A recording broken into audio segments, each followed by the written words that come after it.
Hello, clever people, and welcome to my top 20 worst films of 2018. So 2018, I said in my best list that it was a movie that was full of a lot of great movies and only about one incredible movie and one masterpiece. That's how I explained it. And unfortunately, in terms of the worst end this year, I think that it was a bit stronger than the better end. I still think this was a good year for film. Looking at my list of the worst movies, I view it kind of as the same way. I think that there's really bad, which I would call equivalent to great. I think that there's terrible, which I would equivalent to incredible. And then there's atrocious, which I'd show as equivalent to masterpiece in terms of how I view best and worst. So in terms of terrible movies, and I think that we got about like 5 or 6 this year. And I think that there was only one truly atrocious movie that we got, but there were about 5 or 6 terrible ones, and then the rest were just really bad. So it was a pretty bad year for film on the bad end of things. I still think overall I did enjoy a lot of the movies that came out this year, but of course there's always going to be bad ones. And I'm doing a top 20 for this too, for the same reason that I did a top 20 for the best, because there are 20 movies this year that really stuck out to me as really bad. And I don't want to have to do a top 10 and exclude a lot of the other 10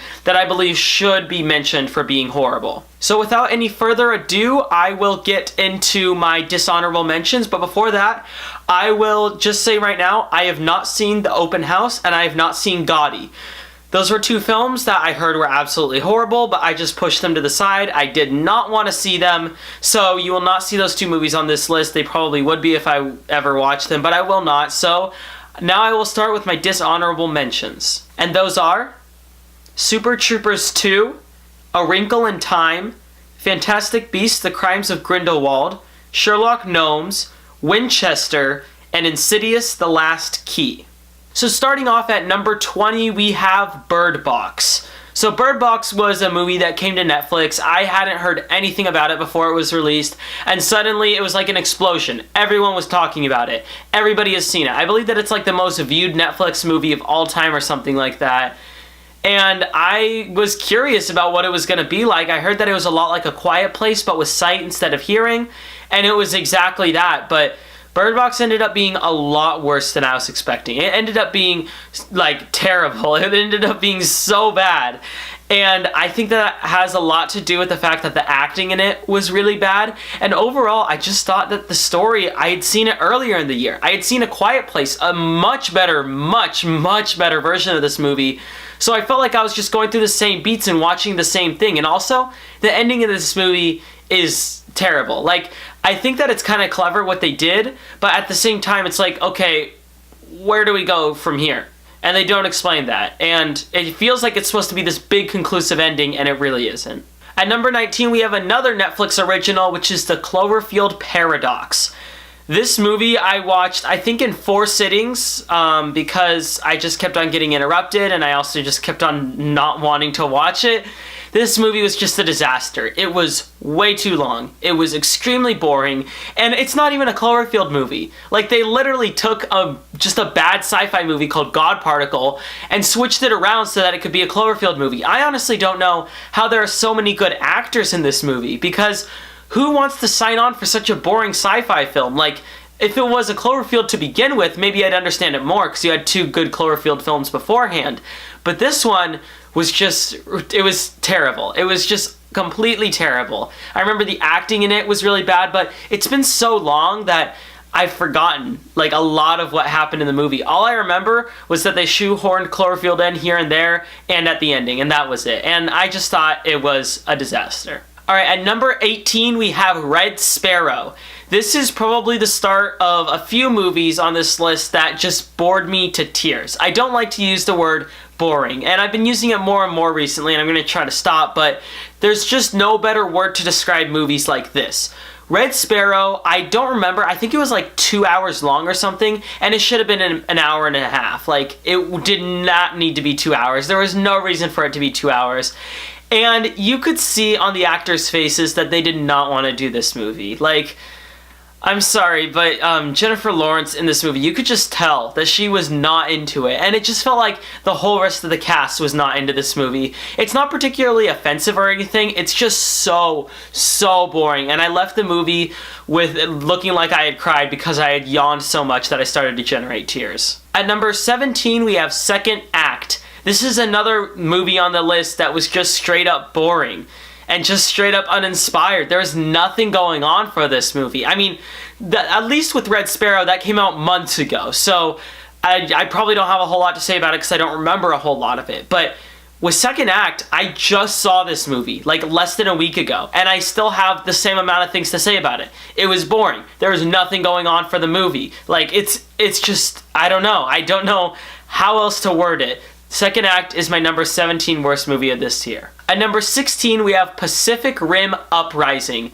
This was a huge disappointment. I really enjoy the first Pacific Rim movie. I think it's a whole lot of fun. I really enjoy it. And it was one of the movies that I saw at a very impressionable time in my life, so it stuck with me a lot. And I don't think it's a perfect movie. I think it's pretty flawed, but it's hard to make a movie that gives you that much adrenaline and is so much fun like that. But unfortunately, they got a new director for this one. It kind of follows the same story, but this was just a mess of CGI. That's all it was. It was just a bunch of CGI attacking a bunch of CGI and nothing else. This was just really disappointing. At number 15, we have Jurassic World Fallen Kingdom. I don't think that this one was a disappointment like Pacific Rim Uprising, because the first Jurassic World was just okay, but this one was a lot worse than just okay. Like, there's so many dumb moments in this movie. Like, the fact that, you know, Chris Pratt was probably this far from lava and he didn't have any effect on him. If it was like, if the lava didn't touch him, then it didn't affect him. And then also the lava on the dinosaur's head, it fell straight through the dinosaur's head. It should have gone through his head, but it just felt like something that repelled him a little bit and he shook it off. Like, that's not how that kind of stuff works. And that sounds like a tiny nitpick, but there was stuff like that throughout the entire movie and involved in the story. This was just a really dumb, stupid movie. It was poorly written, it was poorly executed, and it was just overall a not good turn for this franchise. I will probably be putting Jurassic World 3 when it comes out in 2021 on my least anticipated list because I have no reason to look forward to it. At number 14, we have Peppermint. So Peppermint was a movie with, I'm forgetting the actress's name. Oh, Jennifer Gardner. Jennifer Gardner was in it. And she was okay. And unfortunately, the rest of the movie around her was not okay. This movie just felt like a ripoff of Taken, with action scenes that were a lot worse, with a story that was a lot worse, and just some overall really weird choices with editing. I don't know why it stuck with me, but I remember specifically that the editing in this movie was extremely poor. And I really disliked that. I thought that this movie was just kind of a disaster. And once it was over, I just mostly forgot about it. So it wasn't like it was super offensive and it didn't stick with me for too long, but I still don't think it was a great movie. At number 13, we have Mortal Engines. So I would say that this movie joins the ranks with Second Act and the other movie that I said was super boring, because that's exactly what it is. Mortal Engines had a very interesting concept. I liked the idea of it being all sci-fi, and I liked that it looked interesting. Like, I thought aesthetically it looked very pleasing, but this movie was just a complete waste of time. It was really long, the character development in it was really poor. It was there, but it was just not effective with making you care about the characters in this movie. So I just thought that Mortal Engines was a complete and utter waste of time. This movie didn't even have confidence in itself. It didn't even advertise the actual director of the movie. It advertised Peter Jackson, who was just the producer of the movie. That's how poor this movie was. At number 12, we have Maze Runner: The Death Cure.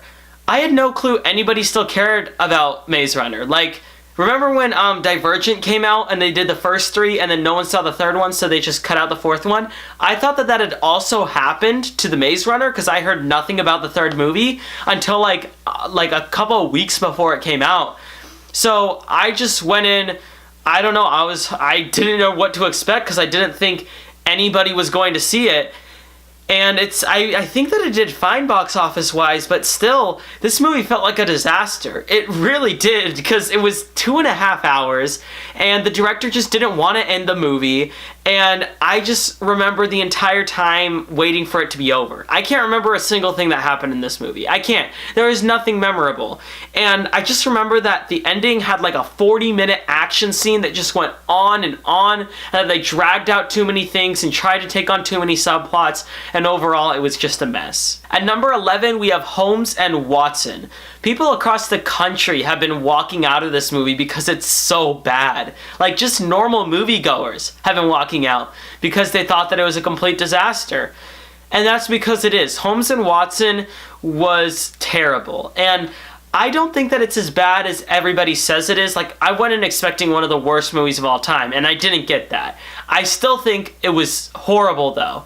And I still spent the entire movie, like, I think I laughed once, and that was it. And the rest of it was just painfully unfunny. It was just Will Ferrell and John C. Reilly trying their hardest to work with the material they had, and they just didn't. I don't know what went wrong here, because there are two other comedies. I haven't seen them, but people seem to like them. So I thought even if I didn't like them, you know, maybe Holmes and Watson, I thought that it should still appeal to most people because they would just go in and expect Will Ferrell and John C. Reilly. But even then, nobody else is liking this movie. Not a single person, it seems, likes this movie.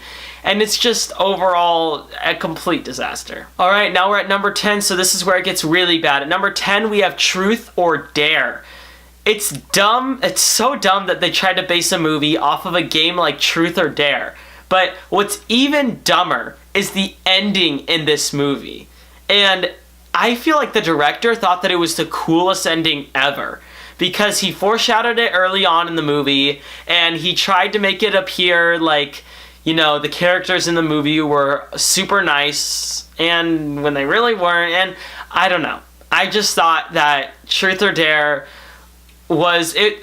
The issue is that I remember it. I remember this movie. I remember a lot that happened in this movie, and I should forget it. It came out 8 months ago. It was really long, and it was just really, I don't know, it's just tired. I saw the movie at like 11 at night, so I was tired too, but I remember a lot of the bad things in this movie, the bad performances, the horribly written script.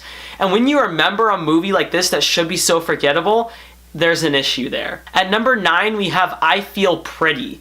So this is an Amy Schumer movie where Amy Schumer tries to be funny and it doesn't work.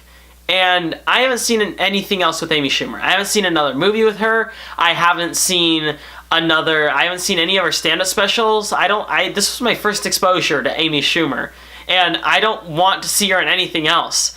This movie was terrible. It was so unfunny, and it felt like the entire movie was trying so hard to be body positive. It was trying so hard to the point that it just didn't work. It really didn't, and I thought that it was just a complete mess, and I wanted it to be over so badly. At number 8, we have Robin Hood.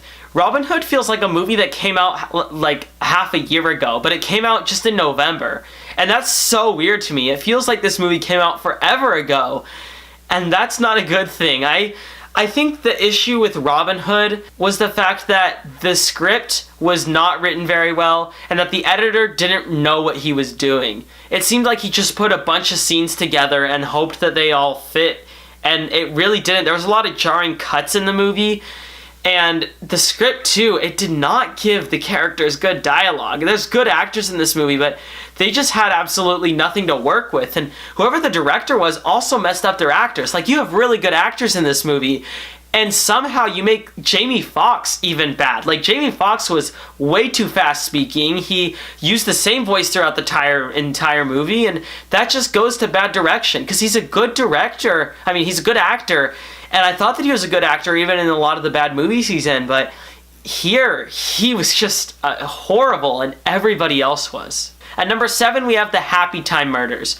This is maybe the most disappointing movie of the year, because it sounded very funny in principle. Like, I really like Avenue Q, which is essentially the same thing. It's puppets that are just doing very inappropriate things, but the thing with Avenue Q is that it had a story going on with all of the rude things, and it had a lot of the rude things happen earlier so that later they could prioritize the story. But this entire movie, the whole story is just based on inappropriate things. And even as it gets later, it doesn't get more story focused. It just focuses on inappropriate. And because of that, it was terrible. It was just inappropriate. That was like the movie's one characteristic. That was it. That's all the movie had going for it. And I thought, I don't know. I don't think that the Happy Time Murders, again, it's one of the movies that I don't think it's as bad as a lot of people say, because a lot of people say it's one of the worst movies of all time. I don't think it's that bad, but I still think it's pretty bad. At number 6, we have the 1517 to Paris. This was also a very disappointing movie. It came from Clint Eastwood, who is, a hit or miss director. A lot of the movies he makes aren't great. A lot of them are better, and a lot of them can really, really shine, but he's kind of a 3-level director. He has great movies, he has okay movies, and he has very bad movies. And we saw 2 types of Clint Eastwood movies this year. We saw The Mule, which was an okay one, and we saw the 1517 to Paris, which was a terrible one. I don't think that Clint Eastwood should ever work with new actors. After seeing both of these movies this year, because all the new actors in the movies that he directed were terrible. I think that he's good with experienced actors. I don't know why he's not good with younger actors. I don't know why. I guess his directing style just doesn't fit for it. But it really didn't show here, because at least in The Mule, it was side characters that were new actors. Here, it was the front focus, was these 3 guys, and it was like, oh, wow, look, these are the actual heroes from the actual event. But that's the only thing that the movie advertised, and that's the only thing that it had going for it. And because they knew that would get butts in seats, it felt like they just didn't care about whatever else the movie turned out to be. Alright, at number 5, we have Death of a Nation. So, when I saw this movie, I went in as a joke, and I was expecting something that would be funny to laugh at. And it was funny to laugh at certain moments, but a lot of the times, it was just very repulsive. And Dinesh D'Souza has come out with a lot of documentaries against Democrats and for Republicans in the last, I think he's been creating one every 2 years, and they're just getting worse and worse. Like, I didn't see the older ones, but the older ones, they did have some things going for it, but it seems like as he makes more and more, they're getting more offensive and just more run out. I thought the actual filmmaking bits of this movie, because it's a documentary, but the actual filmmaking parts of this movie are so bad that they look like they would belong to, I don't know, like a Spanish soap opera that plays in the middle of the day. Like, it was that bad. It was worse than that, honestly. And I was shocked to see something that repulsing and terrible on screen. And they say when you're reviewing film, you should never review political films or religious films. And I just did a political one, and at number 4, we have a religious one. And that religious one is God's Not Dead, A Light in the Darkness. This was, oh my god, it was a God's Not Dead movie. It was a lot like the first 2. I think I came in like 10 minutes late into this movie. I was really late, but I was still able to catch up with what was going on.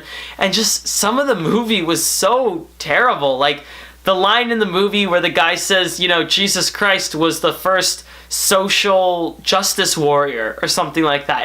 It's lines like that throughout this movie that just make up such a poorly written script. And honestly, so much of this movie is just characters having nonsense talk, only for a change in the character to happen later in the movie that didn't seem like it was going to happen before then. And I don't know, a lot of the scenes felt really useless. It felt like it was all just padding time so that it could have a message about Jesus and about God. And that's all these movies are intended to do, so I guess at least it succeeded at that. At number 3, we have the second Melissa McCarthy movie on the list, and that is Life of the Party. Oh, Life of the Party was a disaster.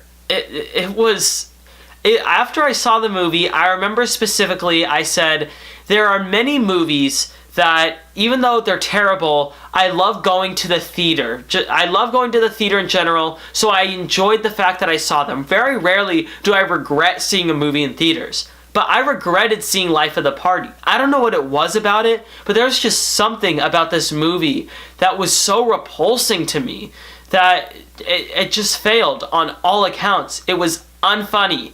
It had nothing going for it. It was long, and it was very poorly acted, and it was forgettable. And I don't know. This movie felt awkward on screen. Like, it's weird for a movie to feel awkward, because usually a movie is confident enough in itself to be a movie, but this just felt like a lot of awkward college kids acting with Melissa McCarthy. And Melissa McCarthy looked like she was having a great time, but a lot of the other college kids just looked like they were in pain, and that was just, I don't know, that was very, very strange and awkward. So at number 2, we have a movie that was so weird, because usually movies, they are either boring or they are terrible. And it's very rare that you see them mix in. And when they mix, you know that you've got something atrocious. And I said earlier I thought there was only one atrocious movie this year. I changed my mind. There are 2. And one of them is Slender Man.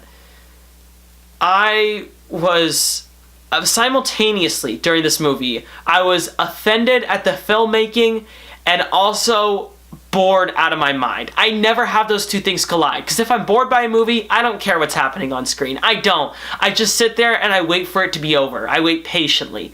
But Slender Man was a movie I could not ignore. I just could not, because the filmmaking that was happening in front of me was so poorly done. It was so poorly directed and executed. Slender Man was just, I've said it a million times. I've said this word a million times. I'm overusing it, I know. But Slender Man is, there's no other word to use, a disaster.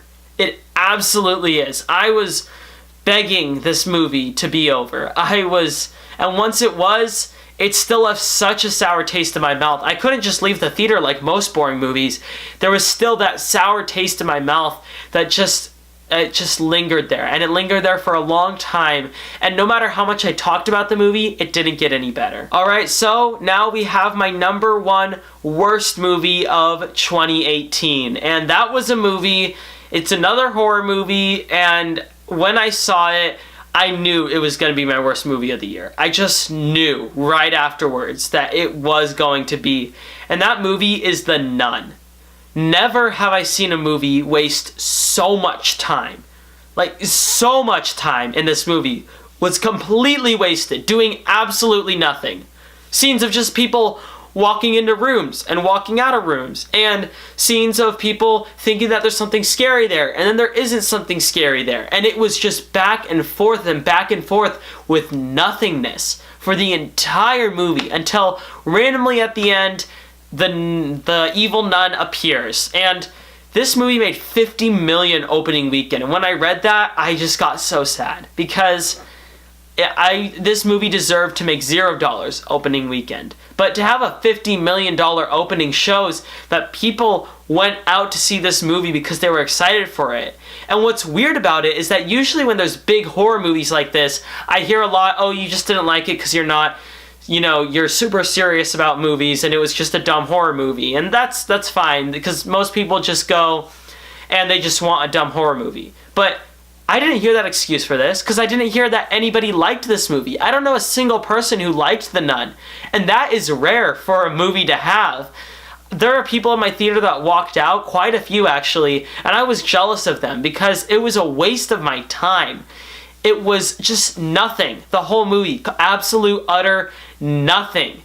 Zilch. It was horrible, and that is why The Nun is my number 1 worst movie this year. So there you have it, my top 20 worst movies of 2018. Sorry if I sounded repetitive during the video, it's just talking about bad movies. A lot of them usually have a lot of the same problems. So I did skip out on quite a few bad movies, Life Itself, Gotti, The Open House, and a lot of those movies I skipped out on because I just didn't have time to go see them. In 2019, I am going to try to watch every theatrically released movie.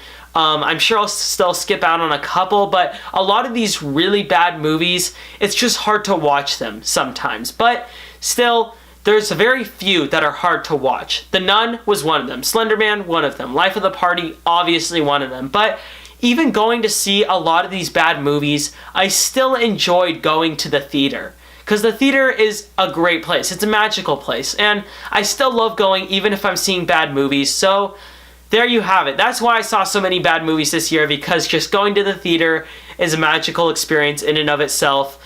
The rest of, the best movies this year, I wish more people saw a lot of the best movies, because a lot of them were very obscure, like Dominion, The House That Jack Built, those types that not a whole lot of people saw, and there were quite a few popular movies in my worst list, like The Nun, Slender Man.